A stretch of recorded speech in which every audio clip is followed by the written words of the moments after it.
So in 3 trips to Goodwill, Ben's, I spent about $100 and I filled my entire Jeep with hats. That goes all the way back. Was that a bad idea? We'll find out soon. One-footflipper. All right, over the last few days, I made 3 or 4 trips to the Goodwill outlet. Spent about $100 total and brought home 265 hats and a giant Pikachu. And these are the ladies who had to carry them all in. What do you think about this purchase? I think he has too many hats. Julie, what do you think? Personally, you don't have to have a new hat in every video. Did it's a bit of your brand thing, but that's very common. You don't need to do that. Just unnecessary. Okay, then there are a lot of hats here. This tub, bags. These are stacked up about 6 feet deep. And I got that castle up there. No, you got Pikachu. Yes, I got a giant Pikachu too. And he's got weird filling in him, so he barely weighs anything. Because he's a carnival quality. Oh yes, my wife says that he's carnival quality, not store quality. You got this really cool cigar box. And there is a cigar box that I tossed in there. I mostly bought hats. It's so much quicker to go in the bins and just buy hats. Because I don't have to... I just fill up my cart with hats. I don't look any of them up because they're so cheap. They end up being about 35, 36 cents each. Then maybe I'll go down one aisle of the hard goods and throw a couple things on top. Like I got a Ninja Turtle backpack, a Disney cup. But yeah, it makes for so much easier trips. Just wish hats actually sold fast. Otherwise, that's all I could sell. Showing your cool hat. Oh yes, my wife liked this hat that I just got on the trip, which has a parrot on it. Yeah. That hat will be in my store. Even the hats I wear are available in my store. So if you want to take the hat off my head, you can. Oh, this one is cool. Oh yeah, my wife was also a fan of this one, which is still at least has the sticker on it. Yes. For the Atlanta Braves. I like this one. All right. Julie. Oh, Julie decided to keep this one here with all the bling on it. All right, after I sort through all these hats, I'll show some of the standouts in a bit. Be right back. All right, I finally got the first sort through done on the hats. It was quite a job, let me tell you. I'm going to show you a few of my favorites there. Basically, I had about 4 gigantic tubs full of hats, just a little under 300. In my first sort through, roughly a quarter of them went to the I'm definitely not dealing with this hat tub. They got sorted out, going to sell those off in bulk. And of what remains, probably half will get sold individually and the other half will go into lots. But I'm going to show you my favorites from that. But before we do that, let's look at a few other things that I've recently acquired. I recently, for $5, picked up this vintage transparent lucite ebonite, whatever you want to call it, bowling ball. This is, and it's not an off-brand either. This is a Brunswick Mark X, which was apparently a high-end ball. Paid $5 for this. I've got this up at $350 on eBay, and it's already getting a lot of interest. People are sending me offers and asking me questions. I don't know how much longer it's going to stay there. It would definitely be my best item of the week. This one, my wife says, is a mistake. Please tell me down in the comments if this is a mistake. This is a vintage Alvin. He's a string puller, but you can't really understand what he says anymore. He's dirty, and he's missing an eye. I paid $2 for him, thinking I'm going to put him aside until I see something at the Goodwill bins with a very similar looking eye. Then I'm going to buy that thing, take the eye off, put it on Alvin, and sell Alvin. Is that a mistake? Am I dumb for doing that? I probably am dumb for doing that, but I did it anyway. All right, what else do we got before we get into the hats? Recently, I picked up this castle. It's from '97. I don't remember the brand, but it's missing 3 pieces. So what I'm going to do with this is, since it comes apart in pieces and these pieces are losable, I'm going to sell this castle 1 piece at a time because there's got to be other people who have incomplete castles. I got 5 pieces. I got about $3 into this. I got 5 pieces, and these pieces will probably sell for about $10 each. But this will go into my slow-moving store because I expect these pieces to take a few years to sell.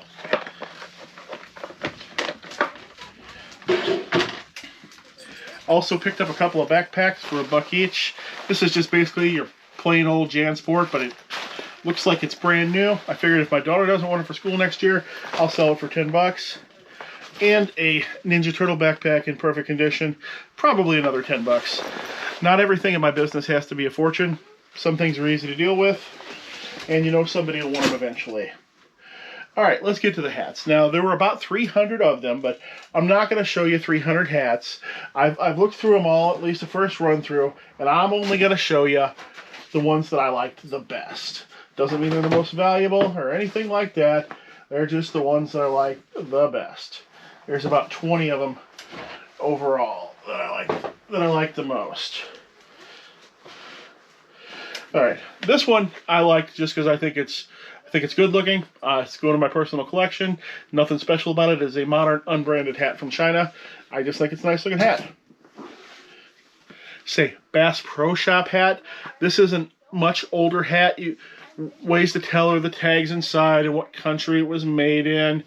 This is Bangladesh, and it's got a rope on it, which means it's probably an older hat, probably from the late 90s, early 2000s. Bass Pro Shop hats have always sold for me, so I like it.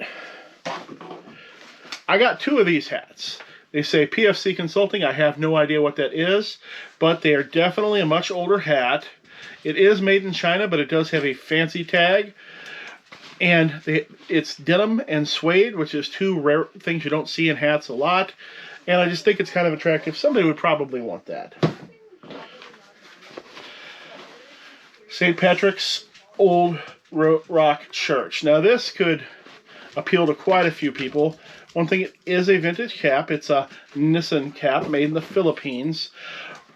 Even when hats don't have dates on them, you can kind of get a general idea of how old they are by the brand and what country they're made in. A Nissan made in the Philippines is probably from the early 90s. I could be wrong though. I am not the biggest expert on hats. Like generally, most all newer hats are made in China. Then you go back and you start getting Bangladesh and the Philippines and Korea. And then as you go back further, you get America. There's always exceptions, but just general rule. And this could appeal to people who just like vintage hats because it's a nice looking hat. It's got the rope. You know, people who know something about this church or go to it or whatever else. And the general Irish drinking crowd, I think, could all like this hat. That's why it was one of my favorites. This one's a bit of a weird one. It's quite old. It's made in the USA. It's all suede. And it's got an airline pin on it. And LL Bean brand. I'm gonna have to do some research behind this, and do some cleaning. But it wouldn't surprise me if this was a $40 hat.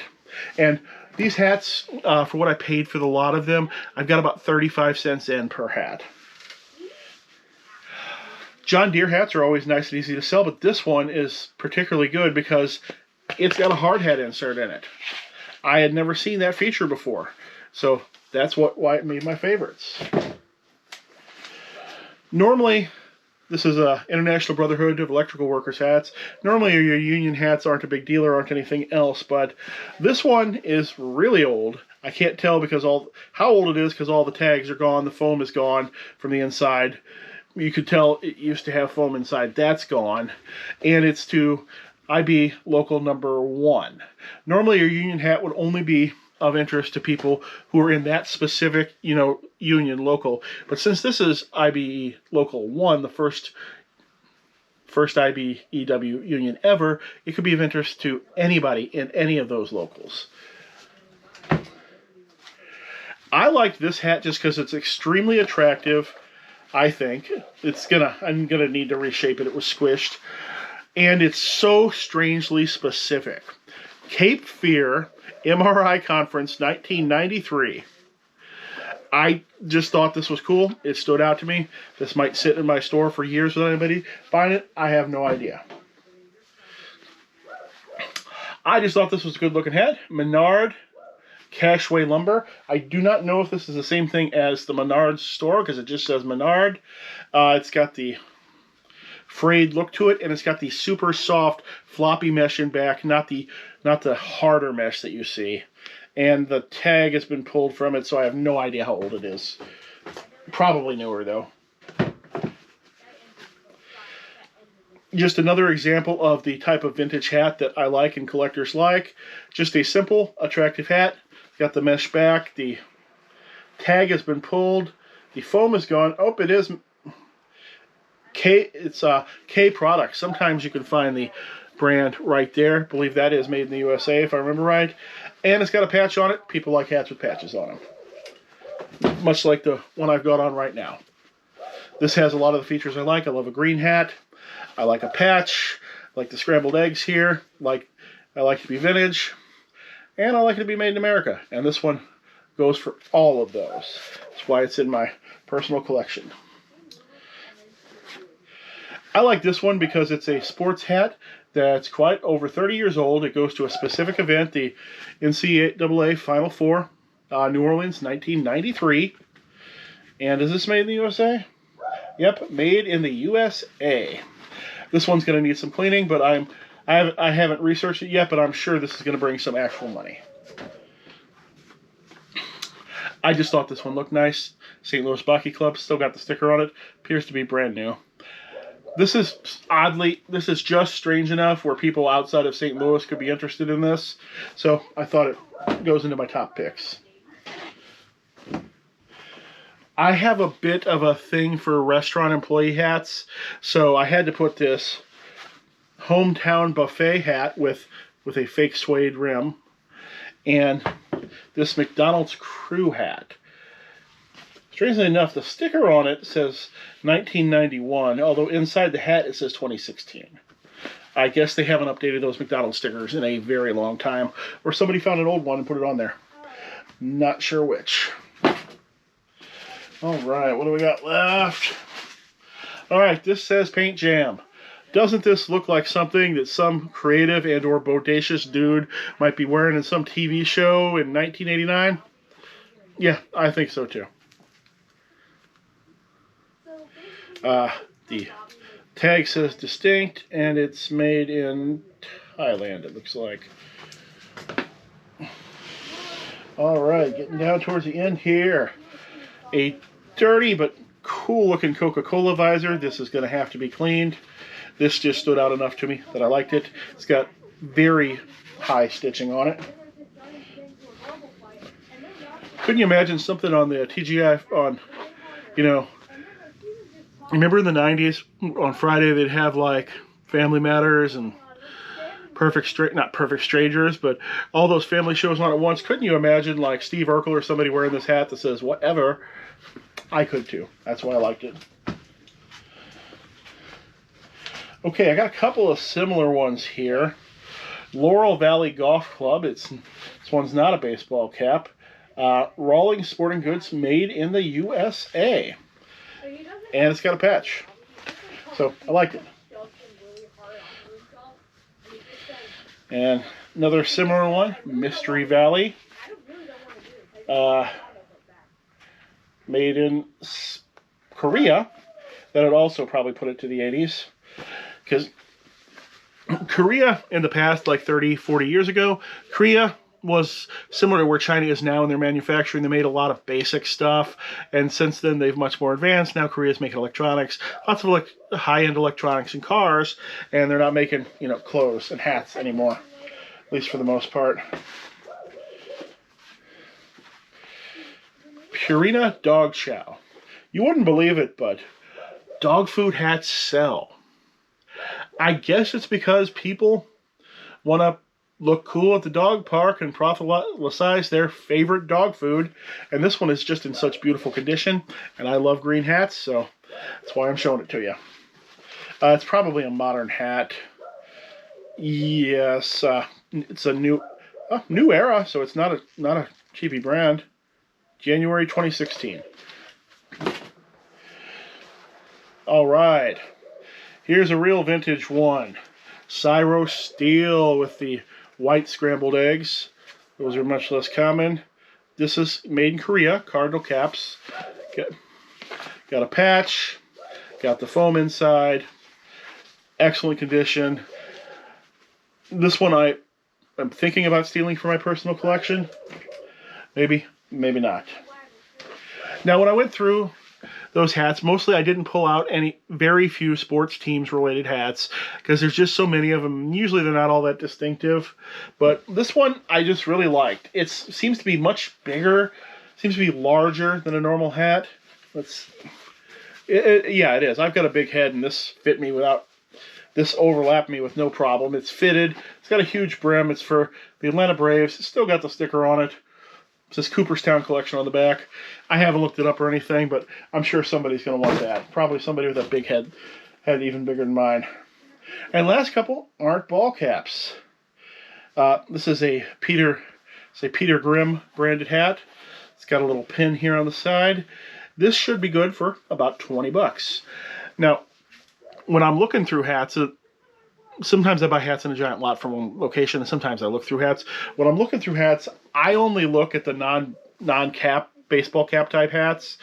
I only bring them home if they're a definite name brand, which is why I've only got these two here. I just flip them over and look. If it just says made in China or there's no brand inside, nobody's going to want it. They'll just order a brand new one from Amazon for $6. And this one should be good for about 30. This is a Sahoyo, legitimate, made in Mexico. It's a nice leather inner brim here. It's a 7 3. It's got real sizing, 7 3/8. Fits me pretty good. What do you think? It's a good look for me? Post it down in the comments if it is, or if it isn't. All right, I think that's all I got in this in these last few days. So I got a lot of work to deal with in these hats. So I'm going to get to that. Hey, thanks for sticking around till the very end. I hope to see you again soon. See, that's One Foot Flipper's nonsense video. Okay, now that only the smart people are left, let's talk about particle physics and time travel for a minute. Why does every form of fiction and science related to time travel assume that the universe has some sort of error-checking mechanism? Everything I know about physics says that A happens which causes B to happen, and it's never going back to check to see if A is still around once B has happened. So why would paradoxes matter in the first place? If Marty goes back and keeps his parents from making him, sure, Marty will never be born, but that won't get rid of the Marty that physically traveled back to 1955. He's just going to return to a 1985 in which nobody knows who he is and he doesn't exist. I don't see any way that the universe could chase him down and make him disappear. Do you? Nothing in physics I know could cause that. And something that I've never heard any of those big brain, pie in the sky, penis rocket guys ever talk about. Elon Musk isn't talking about this. Neil deGrasse Tyson isn't talking about this. Sabina Hassenfelder's not talking about this. You do know who Sabina is, right? If you're not watching her, you should be, because she's the scientist who likes to go against the other scientists to point out the flaws in what they're doing. All right, I mumbled on too much. Thanks for sticking around.